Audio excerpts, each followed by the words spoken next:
The most common workplace injuries we see are usually back injuries. Back injuries occur in all kinds of industries: nursing, restaurant, construction. The next most common are shoulders and knees. But truthfully, we see injuries to every single part of the body that there is. The most common cause of injuries are employers' failure to provide safe workplaces. In all kinds of injuries, when the place isn't safe, injuries arise. If an injury occurs in the workplace, the very first thing you should do is tell your supervisor. If there's somebody around, make sure that that person knows. Reporting your injury as soon as possible as it happens is the single most important thing you can do in a workers' compensation case. After you are sure that your employer has notice of your accident, the second thing you need to do is get medical evaluation as soon as possible. If the employer tries to delay it, don't let them do that.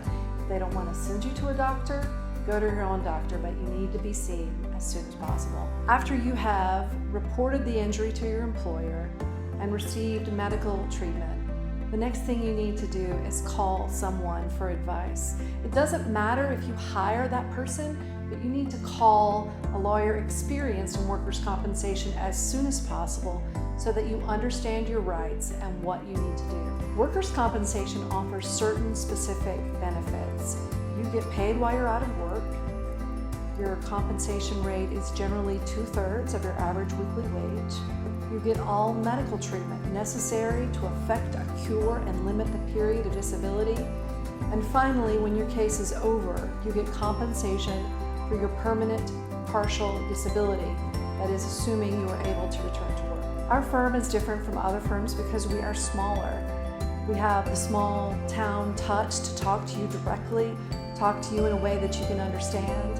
And we also have the advantage of the larger law firms in that I have litigated at every level of the Industrial Commission, the Court of Appeals, and the Supreme Court of North Carolina. During your initial consultation, we're going to go over everything that has happened to you. And then I am going to explain to you the basics of the workers' compensation system, when you should start getting weekly checks, the amount of the weekly checks, the kind of medical treatment that you should demand and expect, and what might happen as your case moves towards resolution.